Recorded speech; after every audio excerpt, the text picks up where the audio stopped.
दिखना चिल्लाना नहीं चाहिए।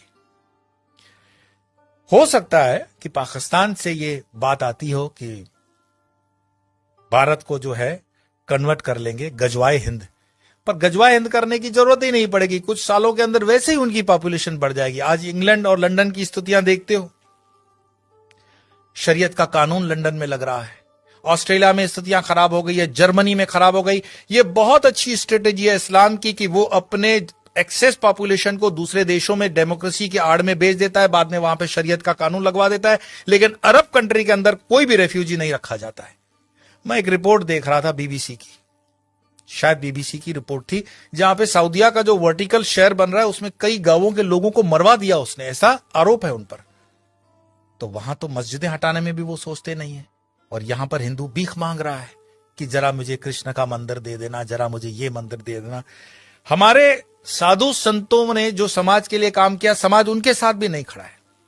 क्या आपको पता है कि आयुर्वेद के नाम पर भारत देश के अंदर जो फार्मेसी काम कर रही है वो मुस्लिम द्वारा चलाई हुई भी कई फार्मेसी हैं, और उनके 500 प्रोडक्ट्स हैं। रामदेव को सपोर्ट नहीं करने का कारण यह भी है। हमदर्द का एक टॉनिक है सिंकारा, उसको प्रमोट करते हुए कम्युनिस्ट पार्टी के कुछ नेता कहते हैं कि यह शक्तिवर्धक है। उनको पूछो तुम्हें कैसे पता चला यह शक्तिवर्धक है, कोई लेबोरेटरी टेस्ट है?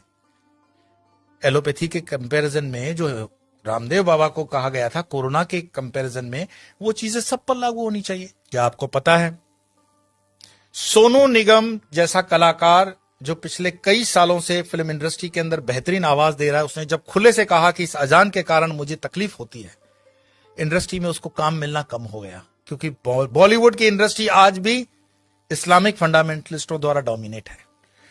मैं आपको और बता दूं, जिन दिनों शाहरुख खान, सलमान खान, आमिर खान स्ट्रगल कर रहे थे, गोविंदा सुपरस्टार था, और गोविंदा को नीचे करने के लिए उसकी जोड़ी में चलने वाली करिश्मा कपूर को आमिर खान के साथ एक फिल्म दे दी जाती है परदेसी। गोविंदा की जोड़ी को तोड़ा जाता है और उसके बाद उदय होता है सलमान खान, आमिर खान और शाहरुख खान का समय, क्योंकि इंडस्ट्री डोमिनेटेड है इस्लामिक लॉबी द्वारा। ऐसे कई मैं आपको उदाहरण दे सकता हूं, लेकिन मुख्य बात क्या है? क्या हमारे हिंदुस्तान में सारे मुसलमान खराब हैं? यह कहने का अर्थ नहीं है। हमारे हिंदुस्तान के अंदर आजम जी, प्रेम जी जैसे भी इंडस्ट्रियलिस्ट हैं विप्रो के, उन पर आरोप भले लगे कि वो मुसलमानों के हितों की ज्यादा सोचते हैं, हिंदुओं की नहीं, पर मैं इस पे नहीं जाऊंगा। परंतु यहां मुसलमान न सिर्फ बढ़ रहे हैं, सुख संपन्नता के साथ बढ़ रहे हैं, ऐसा उस रिपोर्ट में कहा गया है। तो दुखी कौन हो रहा है? दुखी हो रहा है हिंदू। हिंदू क्यों दुखी हो रहा है? क्योंकि वो कर्महीन होकर के जीना चाहता है और बेवजह की फालतू चीजों में वो अटका हुआ है। अपनी ना तो वो स्किल को डेवलप कर पा रहा है और अपने हर छोटे छोटे उद्योग को छोड़ता जा रहा है। आज जब हम अपने आश्रम का भी काम करवाते हैं तो लेबर ढूंढने में हमें तकलीफ पड़ जाती है। देश के अंदर कोई बेरोजगारी प्राइवेट सेक्टर में नहीं है, लेकिन कोई रबिश होते हैं जर्नलिस्ट जो अपना खीसा गर्म करने के लिए, जनता को गुमराह करने के लिए अलग अलग रिपोर्ट्स देते हैं। देश के अंदर आज भी उतना ही रोजगार है, अगर युवान ठान ले तो बहुत कुछ कर सकता है, लेकिन जो आप जगह खाली करते हो वो दूसरा आता है। गुजरात के हाईवेज पे एक पूरी होटल्स की चेन है, वो चेन चलाते हैं चेलियास कम्युनिटी के लोग। चेलियास मुस्लिम कम्युनिटी है और उनकी इतनी यूनियन होती है कि उसमें दूसरा कोई होटल नहीं खोल सकता हिंदू। मैं पूरे गुजरात हाईवे की बात कर रहा हूं, नेशनल हाईवे नंबर 8। साल में सिर्फ 2-3 दिन ये होटलें बंद होती हैं। आपकी ताकत नहीं है कि इस इलाके में कुछ काम कर सको, और उनके होटलों के नाम जो रखे जाते हैं इतने मिसगाइडिंग होते हैं कि आपको पता भी न पड़े कि ये हिंदू की है कि मुस्लिम की है। होटल का नाम होता है भारत, नव गुजरात, तुलसी, कबीर, जय हिंद, Sarvodaya, dine in, dine out. किसको पता पड़ रहा है ये इस्लामिक माइंडसेट की होटल है? लेकिन सारे ट्रक ड्राइवर जानते हैं ये अपने वाले की है। लेकिन हिंदू को इतना बुद्धि नहीं होता कि ये किस होटल में जा रहा है, क्या खा रहा है, क्योंकि जीवन भर हमने हलाल खाने के लिए ही ठेका ले रखा है।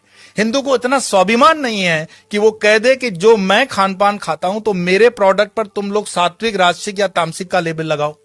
भाई सात्विक है तो उसको ऑरेंज कर दो, राजसिक है तो उसको लाल कर दो, तामसिक है तो उसको काला कर दो, वेजिटेरियन का ग्रीन तो है ही। हर चीज पे हलाल लगा हुआ है और हलाल का तुम्हें मलाल भी नहीं है। तो कितने भी तुम प्याज लहसुन को मत खाओ, लेकिन ये हलाल खाते हुए तुम्हारे बच्चे जो हैं क्या बन रहे हैं? ये जिहाद करने की जरूरत पड़ेगी नहीं उनको। ये साधु संतों को भी सोचना पड़ेगा कि तुम शेर को भी घास खिलाओगे, गाय को भी घास खिलाओगे, क्षत्रियों को भी घास खिलाओगे और ब्राह्मणों को भी घास खिलाओगे। हमने खान पान को बदल करके पूरे डीएनए सिस्टम को बदलने का पाप किया है, और जब इस पाप की हम ठीक से बैलेंस नहीं करते हैं तब तक इस पॉपुलेशन को ठीक करना बड़ा मुश्किल होगा। एक इंसान, ये वीडियो समाप्त करने से पहले मैं बता रहा हूं, एक इंसान जिसने अलीगढ़ मुस्लिम यूनिवर्सिटी का स्थापना किया था, सर सैयद, उसने सिर्फ ख्वाब देखा था पाकिस्तान बनाने का, कि एक ऐसा देश बन सकता है। एक टाइपराइटर और एक इंसान जिन्ना, जिसने देश बनाकर दिखा दिया, और यह चीज इतिहास के अंदर दर्ज है। क्या पता ओवैसी जो कह रहा हो उसको हम सीरियसली नहीं ले रहे हैं। अगर शाहबानू केस कोर्ट का इधर उधर हो सकता है तो राम मंदिर का केस भी राहुल गांधी तो बोले थे कि हम कर देंगे, ऐसा उन पर आरोप है, प्रमोद जी ने लगाया था। हिंदुओं को जागना पड़ेगा। कोई शंकराचार्य फिर से आए ना आए इसकी कोई गारंटी नहीं है।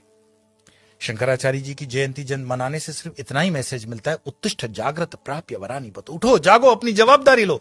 कब तक दूसरों के कंधों पे रहोगे कि ये तुम्हारी जवाबदारी लेगा? और धर्म का काम चेतना जगाना है। बाकी ये मेरा वीडियो मरे हुए लोगों के लिए तो है नहीं, चैतन्य लोगों के लिए। और चैतन्य जो सुन रहे हैं उनको लगता है कि आगे 2-4 चैतन्य है तो फॉरवर्ड कर देना, और मरे हुए लोगों को वीडियो देखने के लिए मैं कोई आग्रह करता ही नहीं हूं। आपके भीतर आपका सनातन जागे, भारत जागे, हिंदुत्व जागे। इसी प्रार्थना के साथ इतना ही। कल फिर मिलेंगे अन्य विषय को।